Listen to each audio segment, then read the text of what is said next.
times you heard people talk about the Green New Deal, did you know that it applies to public schools? Congressman Jamaal Bowman of New York joins us right now to explain that. Congressman, glad to have you back on Roland Martin Unfiltered. Thank you, brother. Appreciate it. Good to see you. So, Green New Deal in public schools. Who knew? Absolutely, man. This is about a revolution in public education. It's about rebuilding our economy. It's about ending the asthma rates in our Black and brown communities. Listen, our public schools have fallen into disrepair. We have asbestos. We have lead in the water. We have places where the hot water doesn't work in the bathrooms. And we have HVAC systems that are many, many years old. And this is one of the reasons why we couldn't return back to school due to COVID. So we have to change the physical infrastructure, power our schools with solar and sustainable energy. But then we also have to change the curriculum. Our kids are architects. They're engineers. They're scientists. They're doctors. We need more STEM and STEAM in our schools. So in order for our kids to be prepared for a 21st century clean, renewable economy, we need to make sure we're creating a learning environment that allows them to blossom and thrive and be the creative, brilliant people that they are. So it's the physical infrastructure. It's also how kids are learning in our buildings. And so when we talk about what would be repaired, what would it cost? What number are y'all placing on this? And what type of things are we talking about when it comes to the Green New Deal in public schools? So we're talking $1.43 trillion over 10 years. And we're targeting Title I schools. These are schools disproportionately located in red line communities. So schools that have been underfunded for several decades. You know, if you go to school in the suburbs, your schools are funded at about twice the rate.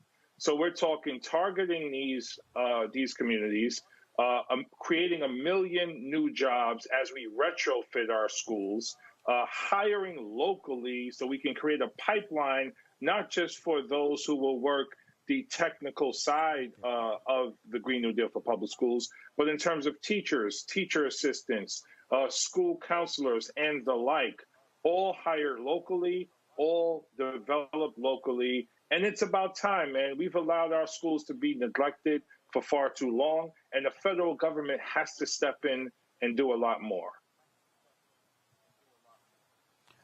How do you walk people through this so they understand that the Green New Deal has an application to public schools? So our public schools because you got to sell it.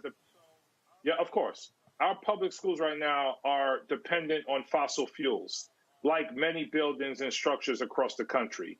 We have to end our dependency on fossil fuels within the next 10 years, or the extreme weather that we're seeing is going to continue to get worse and continue to cost lives. So because public schools serve 90% of kids, that's the place we should start in terms of transitioning off of fossil fuels and moving more towards solar and wind and the like.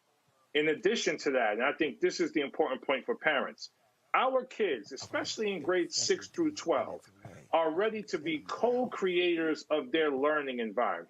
STEM and STEAM is the future. It's the present and the future. And our Black and brown kids need to be the creators of the technology that runs the future. Public schools have done a poor job of allowing our kids to become creators of the new technology. They help us to become workers, which is great, nothing wrong with that.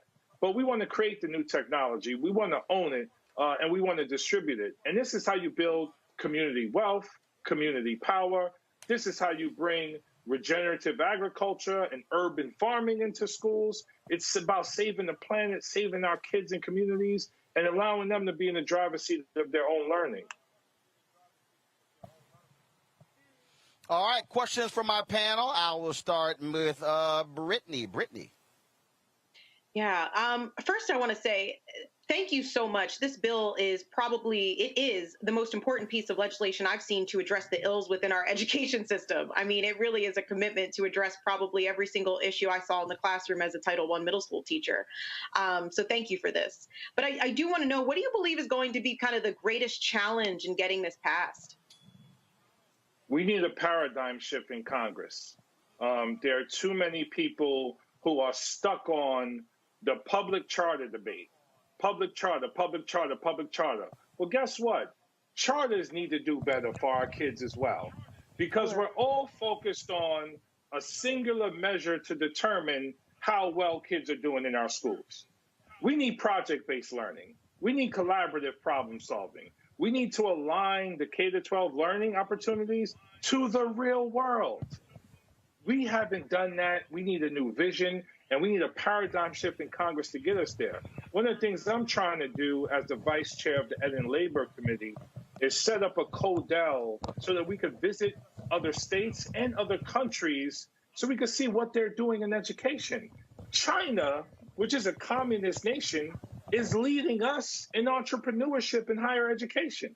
They're encouraging their kids to take a year off to pursue entrepreneurial opportunities. We've heard about what places like Singapore and Finland are doing in our schools. So I've been very critical of how our system, public and charter, has been a test prep system, okay? We need to expand that and get our kids working on projects that are real world, get them working with their hands, and bring in a 21st century career and technical education, which is green. So it needs to be a paradigm shift. And what will help that to happen is all of us contacting our representatives and senators so that they could look at this new vision of our public schools. All right. Michael, your question for Congressman Jamaal Bowman. Hello, Congressman Jamaal Bowman.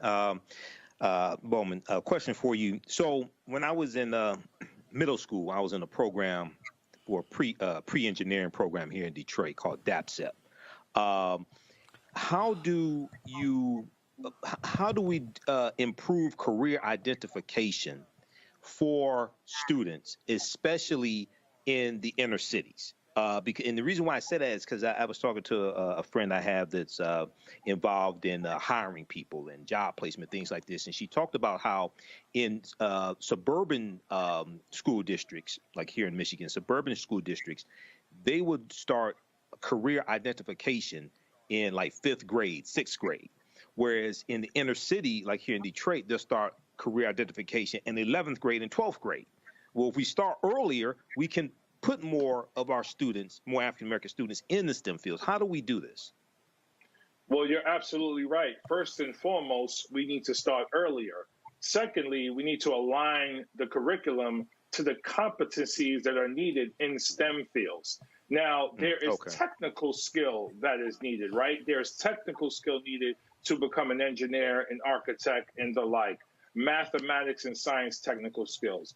There are also adaptive skills and soft skills that are needed as well, like organizational skills, time management skills, curiosity, creativity. Our schools are starving for more creativity, and our kids want it badly. And it's my belief if we implement, first of all, this is a K-12 vision. If we implement more Montessori education, more culturally responsive education, Reggio Emilia and the like, beginning in early childhood, our kids will learn to become self-directed learners, collaborative learners, and learners in a formal setting, while acquiring the skills needed to thrive in the 21st century economy. And just as you said, they do it in the suburbs already. They do it in private schools already. Our kids, because of institutional racism in the education system, it is believed that we need formal, rigid instruction, and that's the only thing that could help us to survive. Whereas we know the truth of the matter is we've built nations before we engage with Western civilization. So we have to tap back into the magic that we have as Black and brown people. All right, thank you. All right, then. Dania Joseph, your question for Congressman Jamaal Bowman.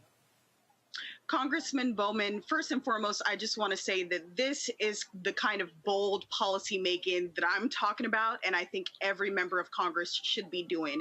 I just wanted to ask about the $250 billion in resource block grants. What kind of programs, what kind of resources are you hoping to see schools create out of this funding?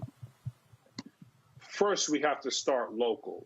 There are people in our communities who have a tremendous amount of gifts and talents that they could be contributing to the schools. So how are the schools partnering with these community-based organizations and bringing them into the schools to provide additional resources and support? In my school, when I was a principal, first of all, our school was open 7 days a week. We were open late into the evening, and we partnered with a series of community-based organizations to come in and do additional programming. One program idea we brought in was something called Genius Hour.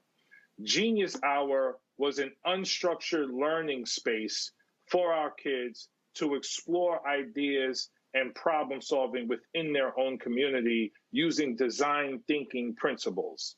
This was facilitated by a community-based organization that we brought into the school to help facilitate that. Schools are not and can no longer operate in isolation, in silos. We are the heartbeat of a community, and we have to work with community-based organizations and small businesses and others in our schools to really unlock the full potential of our kids. So that's part of it, in addition to the retrofits and the solar work that's going to be done, in addition to the additional staff members that we're going to bring in as well to lower class size and really zero in on what our kids need. All right, then. Congressman Jamaal Bowman, man, we certainly appreciate it. Thank you so very much for joining us. You're certainly welcome back on Roland Martin Unfiltered anytime. Thank you so much, brother. Peace and love to everyone. It's time to be smart. When we control our institutions, we win. This is the most important news show on television of any racial background. Y'all put $2, $3, $4, $5, $10, $15, $20, $30 on this and keep this going. What you've done, Roland, since this crisis came out in full bloom. Anybody watching this, tell your friends. Go back and look at the last 2 weeks, especially of Roland Martin Unfiltered. I mean, hell, go back and look at the last 2 days. You've had sitting United States senators today, Klobuchar and Harris. Whatever you have you can bring to Roland Martin Unfiltered to support it, please do, because this information may literally save your life. Watch Roland Martin Unfiltered daily at 6 p.m. Eastern on YouTube, Facebook, or Periscope, or go to RolandMartinUnfiltered.com. Support the Roland Martin Unfiltered Daily Digital Show by going to RolandMartinUnfiltered.com. Our goal is to get 20,000 of our fans contributing $50 each for the whole year. You can make this possible. RolandMartinUnfiltered.com.